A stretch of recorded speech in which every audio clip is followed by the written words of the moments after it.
Pertanyaannya, kenapa Ustadz saya selalu berdoa tapi rasa-rasanya nggak terkabul? Kenapa saya selalu meminta tapi kok ditundanya begitu lama? Mintanya sudah bertahun-tahun tertentu.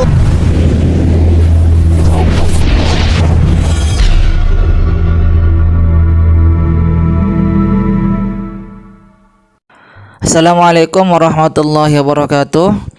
Teman-teman seiman dan seagama dimanapun kalian berada, kali ini saya akan membagikan satu video yang dimana mengapa selama ini doa-doa kita ditolak atau belum dikabulkan oleh Allah Subhanahu wa Ta'ala, padahal kita sudah berdoa bertahun-tahun sampai bercucuran air mata, dan kita berdoa pada saat tahajud tetapi doa kita tetap ditolak dan belum diterima oleh Allah Subhanahu wa Ta'ala. Semoga video ini sebagai inspirasi dan semoga kita semua mendapatkan manfaat darinya. Tahun-tahun tertentu memohonnya sudah lama tapi sampai sekarang belum terkabulkan juga. Barangkali mohon maaf, kita akan termasuk dalam golongan yang mungkin bukan sekedar ditunda dengan panjang, tapi boleh jadi termasuk yang ditolak doanya.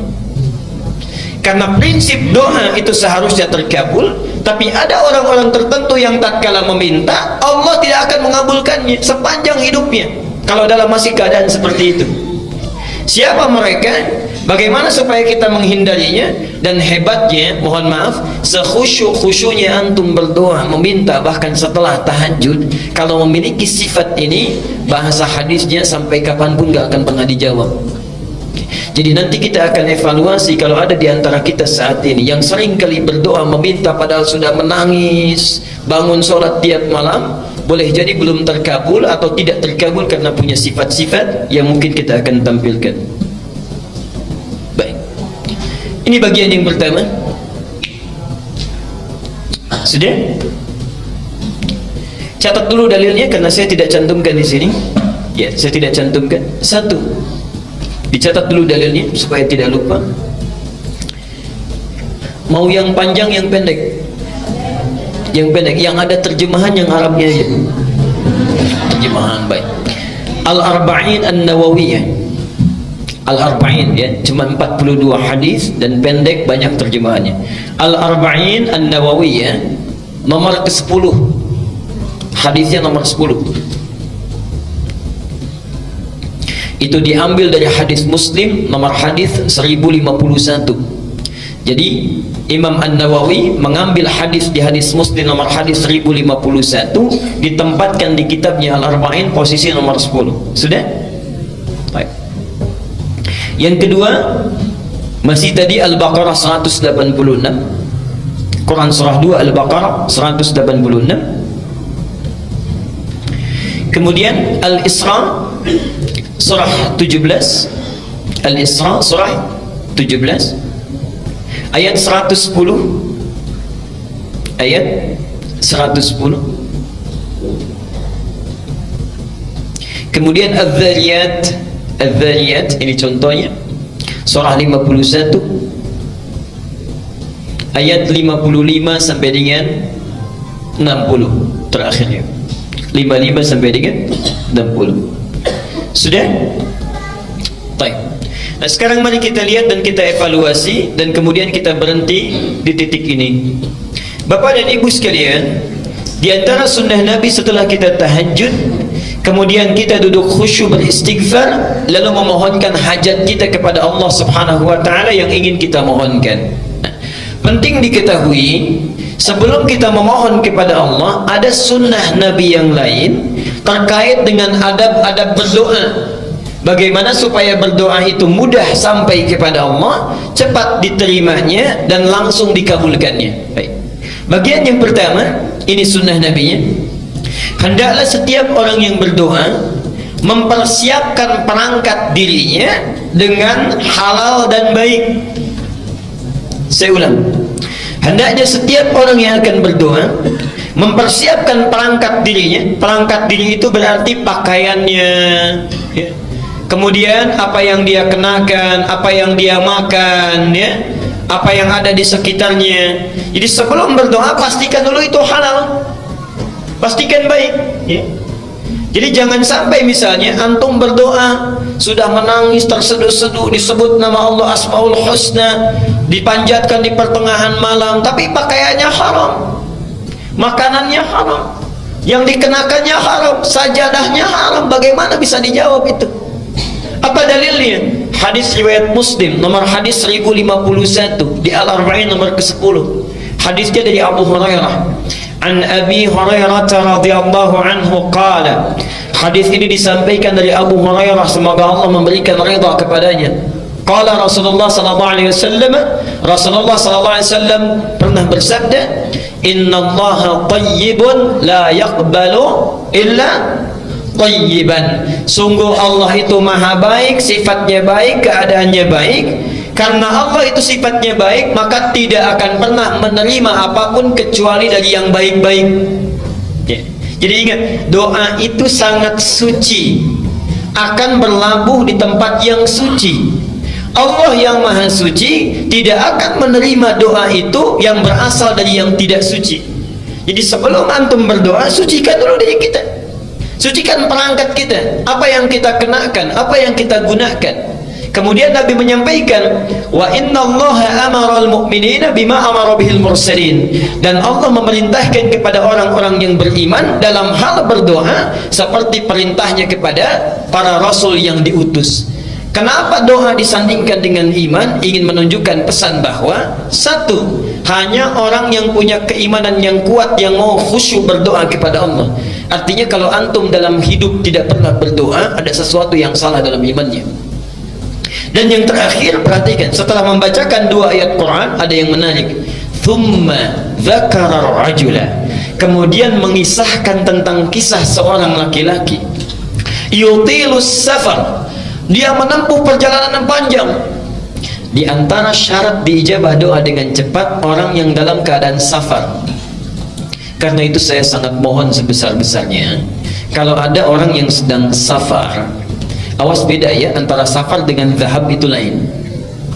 Kalau zahab itu perjalanan kurang lebih di bawah 82 km, itu zahab. Jadi kalau Bapak Ibu menempuh perjalanan di bawah 82 km, 0 sampai 82, itu zahab namanya. Zahaba yadhhabu. Ana al-yawm adhhab ila jami' al-Azhar. Saya hari ini akan pergi ke Masjid Al-Azhar. Dekat ya? Enggak sampai 80 kilo. Itu zahab. Tapi kalau lewat dari situ, apalagi panjang sekali, sudah zona waktunya berubah, itu disebut dengan safar.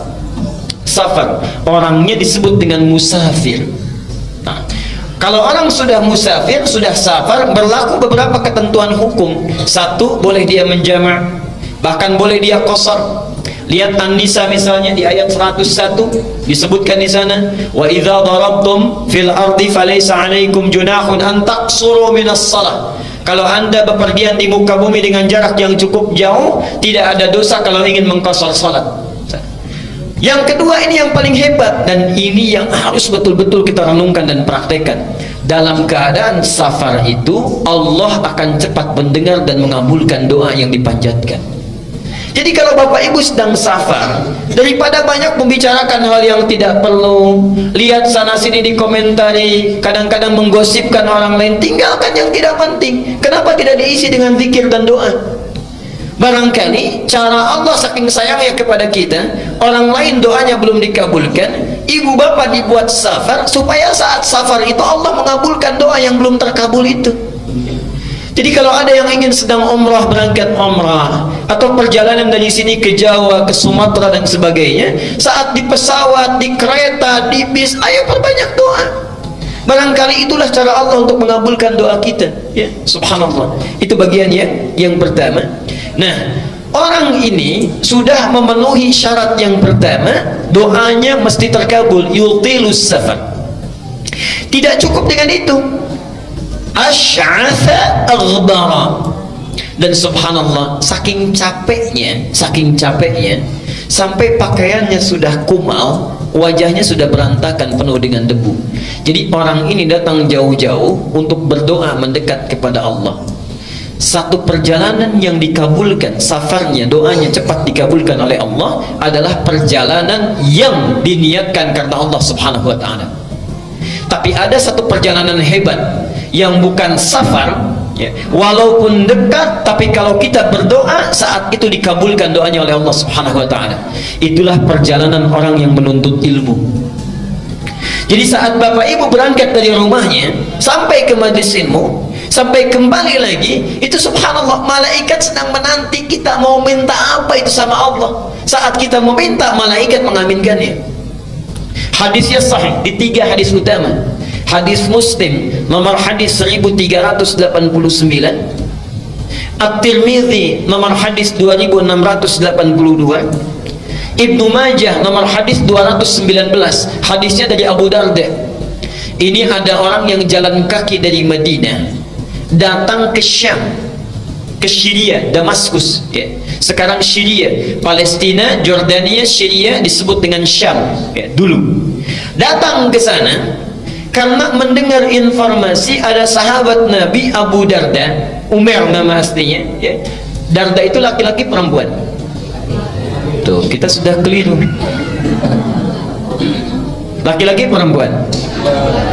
Laki-laki, tuh sudah keliru kan? Saya ulang sekali lagi. Laki-laki perempuan? Perempuan. Tahu dari mana? Pastikan dulu, kita lihat dulu sumbernya ya.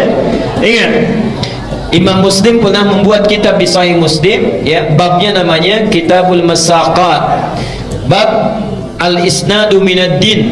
Kalau belajar apa-apa ditelusuri dulu ilmunya dari mana, sumbernya dari mana. Darda itu bukan laki-laki tapi perempuan. Perempuan. Jadi sahabat Nabi ini asalnya orang yang sangat kaya, punya toko banyak, melimpah hartanya. Saat Nabi datang belum masuk Islam. Singkatnya satu kali, subhanallah, singkatnya beliau masuk Islam berubah menjadi zuhud ya. Segala hartanya disedekahkan, mendekat kepada Allah, subhanallah. Harta yang dia kumpulkan digunakan untuk kepentingan Allah dan Rasulnya. Dan yang paling hebat ada 2 hal. Satu, punya teman karib yang selalu menunjukkan kepada kebaikan. Ini contoh bagi kita. Silahkan nanti lihat di Riyadhus Shalihin, itu ada pembahasannya. Teman karibnya Salman Al-Farisi. Ada bab, Imam An-Nawawi menempatkan hadis ini, menyampaikan bab 31 kalau tidak keliru. Salman berkunjung ke rumah Abu Darda. Saat itu Abu Darda sedang puasa. Ketika Salman disuguhi, kata Abu Darda, silahkan makan. Kata Salman, kenapa engkau tidak makan? Saya puasa, saya tidak akan pernah makan sebelum engkau juga makan bersama saya. Ada banyak kisah yang bisa kita gali itu. Nah, Abu Darda ini kenapa disebut dengan Abu Darda? Karena Uwaimir ini punya putri perempuan yang sangat cantik, luar biasa, namanya Darda.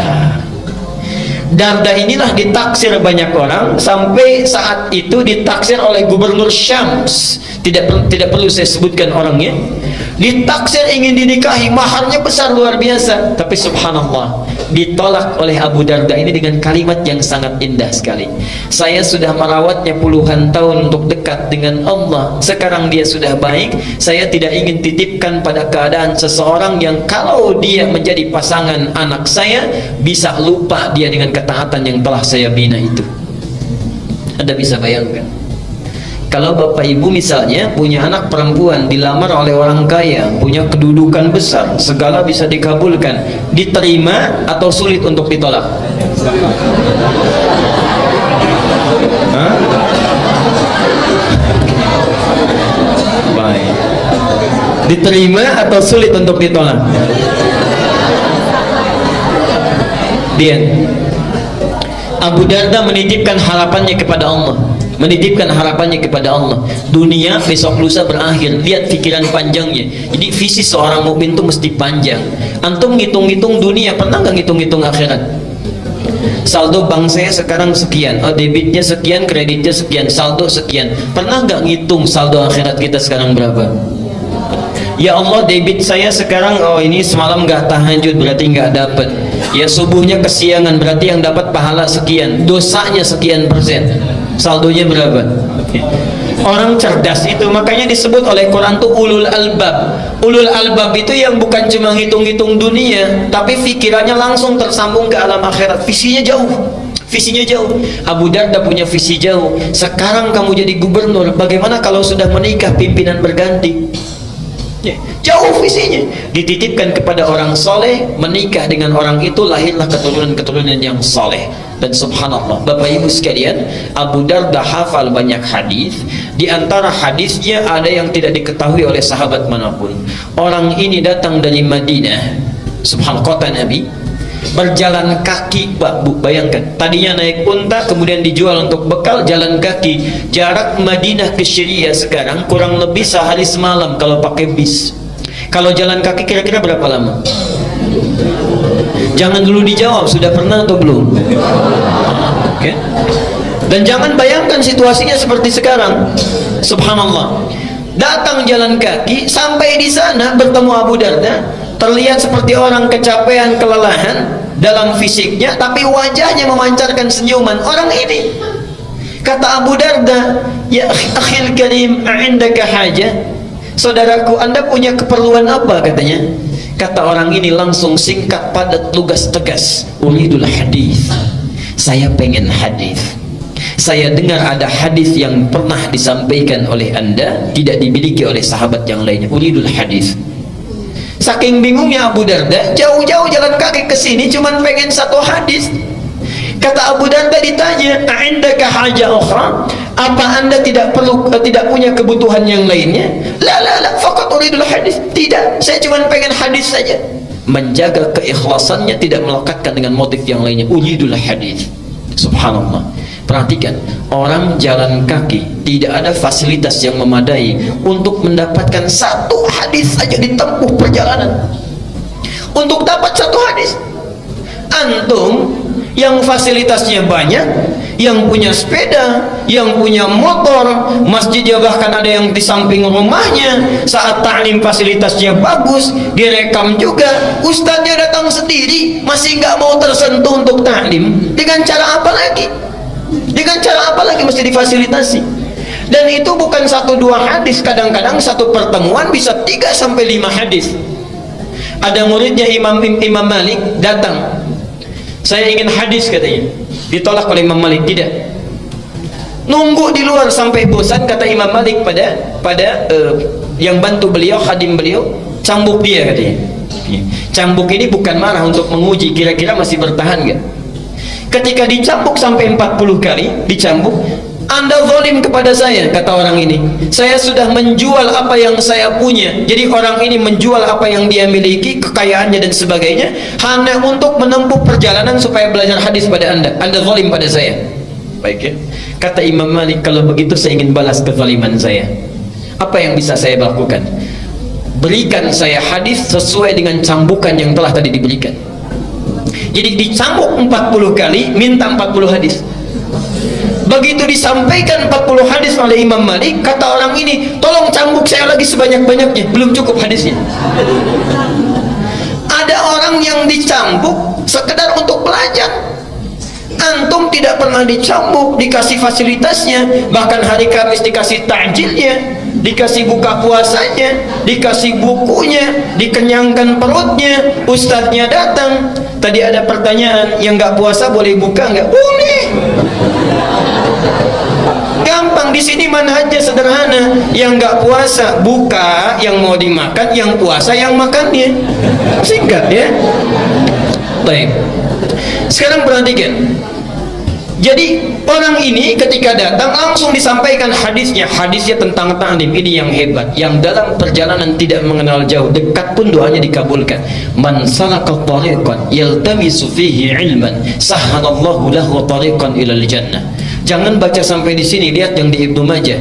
Wa innal malaikata la tad'u ajnihataha ridan li talibil ilmi wa hatta al-hitana allati fil bihar.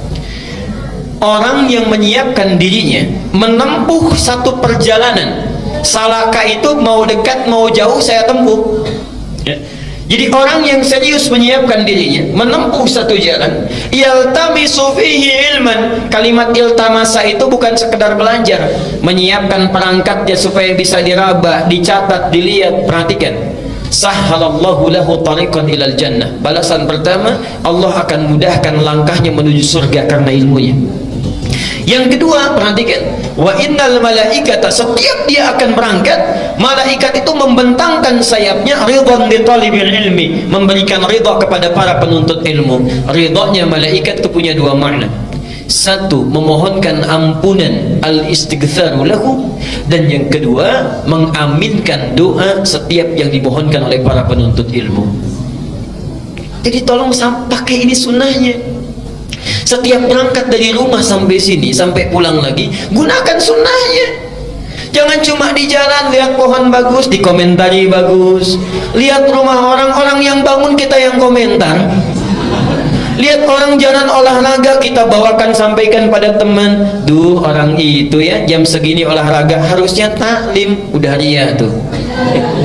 Banyak yang dibawa. Kenapa kita tidak gunakan dengan zikir istighfar pada Allah? Perbanyak doa mendekat kepadanya. Subhanallah, itu taklim. Nah, orang tadi datang jauh-jauh, itu sudah cukup baginya doanya dikabulkan, apalagi tujuannya ingin berdoa. Yang lebih hebat, yamuddu yadayhi ila sama, mengangkat tangannya ke langit begini. Tsumma qala, kemudian mengatakan, ya Rabb, ya Rabb, disebut asmaul husna. 3 syarat doa mestinya terkabul dengan cepat. Apa kata Nabi? Fa anna yustajabu lidzalik. Gimana doa kamu bisa dijawab? Famat'amu haramun wa mashrabu haramun wa malbasu haramun wa ghudhiya biharamin. Makanannya haram, minumannya haram, pakaian yang dikenakannya haram, dan perangkat kehidupannya berasal dari yang haram. Orang seperti ini, perhatikan kalimatnya, yustajab itu bukan fi'il madhi tapi fi'il mudhari. Mudhari itu bentuknya past tense continuous future. Jadi orang ini kapanpun meminta, sesulit apapun, menangis darah apapun, gak akan pernah dijawab oleh Allah Subhanahu wa ta'ala selama perangkat hidupnya itu haram. Karena itu bertakwalah kepada Allah. Kita berhenti dulu di bagian yang pertama ini. Jadi kalau antum ingin segera dikabulkan doa oleh Allah, maka coba lihat diri kita sebelum berdoa. Ada yang haram tinggalkan, yang kurang perbaiki, yang sudah bagus pertahankan dalam kehidupan.